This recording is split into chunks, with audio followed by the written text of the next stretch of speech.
Chocolate and wine, of course, are a great pairing, and that's just what we're going to do today here in the Virginia This Morning kitchen. Megan Fitzroy-Phelan is here to share a recipe for her chocolate red wine cake with a chocolate red wine glaze. Good morning, Megan. That sounds so decadent. Good morning. It is a little, yes, for sure.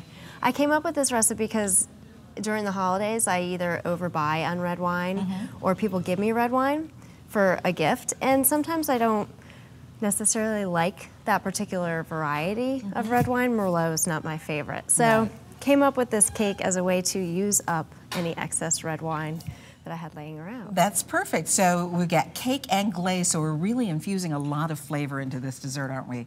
Yes, for sure. And the red wine actually helps moisten the cake as well, so it does more than just add flavor.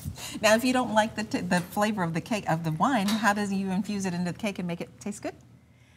How do you not infuse it into the cake? Now, how do you? Because you said you don't necessarily like Merlot. Oh, I see.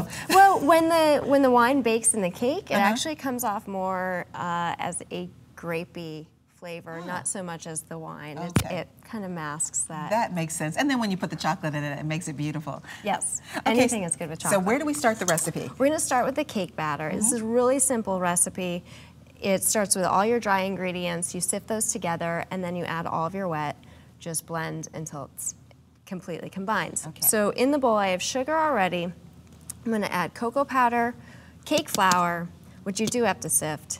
And that's important. When the recipe says sift, you need to sift. Especially with cake flour, because it's milled a little bit finer than regular all-purpose flour, so it tends to clump. If you don't sift, you will get large flour lumps in your cake batter. We don't want lumps in our cake. Yeah, it's pretty gross.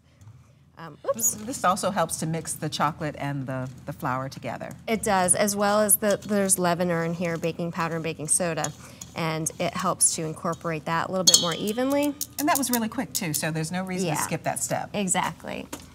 So from here, that's all your dries. Now we're going to add, here I have whole milk, vegetable oil, and eggs. We're just going to pour those in and give this a whisk. Take this out for a second. We're going to start combining as I make a mess, the dry ingredients with the wet. It is going to be thick. Because I did notice you didn't bring like a stand mixer like most people do when they're baking a cake. Right. Because there's no creaming of the butter and sugar. If I were doing a butter and sugar mix, I would bring the stand mixer because it's a lot easier to do that. But this one, because it's vegetable oil, all you have to do is whisk it together. So the majority of it is combined. Now I'm going to start adding the red wine. And that loosens it up from this point. It's not such a workout for your right arm. Exactly. No carpal tunnel. I'm going to only add a little bit of the wine at a time and incorporate that in. That's going to help me break up the lumps a little bit more, and it should hopefully be less messy. I won't splash the wine out of the bowl. As you can see, it's starting to come together. It's really infusing. And in the meantime, you're starting the chocolate melting over here, and you're doing it over a water bath. That's very important, isn't it? Correct. Yeah, doing it, they call it a double boiler. The bowl is on top of a water bath. There is butter and chocolate in that, and that's for the glaze that will be going on top. Chocolate can burn really easily, so the double boiler is just a more gentle way to melt it. You can also do it in the microwave, although I find I have less success. Luck, exactly with that. I tend to burn it. And you really do have to watch it in the microwave. You do, and stir it pretty constantly. So this is all mixed. At this point, we would just pour this batter into a greased pan. You do want to grease the pan. And because it's a beautiful chocolate cake, we really don't want to flour it, do we? No, you'd see the flour. And it's actually not necessary as long as that pan this one is already that nonstick material anyway. So it pops out pretty easily as long as it's warm. You want to pop it out while it's still warm. And then we have this. And then moving on, there's the finished cake. Finished cake that comes out of that. That's beautiful, by the way. Thank the wine you. gave it a beautiful color. It makes it really dark. So does the cocoa powder. So we're going to heat up a little bit of wine in one pot. And in the other pot, I have the chocolate with the butter. I can actually take it off the heat at this point. And I'm going to whisk in a little powdered sugar.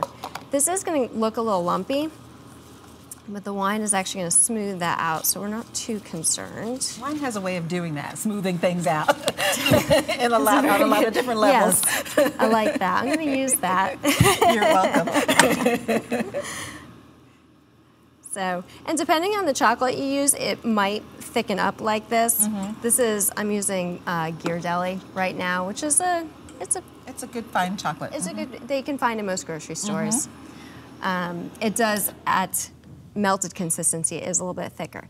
So the wine has been heated, and we were saying before that you can cook the wine a little bit more to cook out the alcohol if you'd like. You can leave it just warm and whisk it in, and then you'll get a real zip in that cake. Then it makes it a true adult cake. Yes, yes.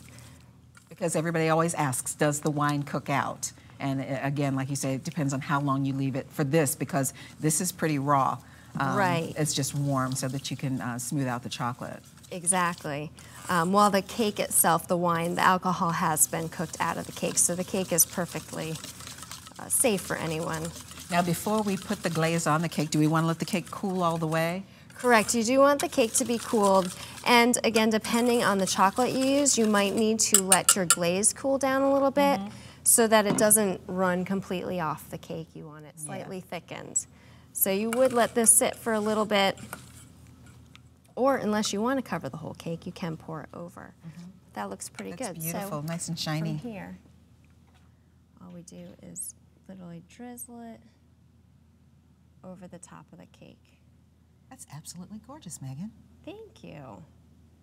And it smells fabulous, too. It's that chocolate, that melted chocolate. There we go. Beautiful. And that's it. It's a perfect party cake. Megan Fitzroy Phelan for joining us today. Thank you so much. Thank you.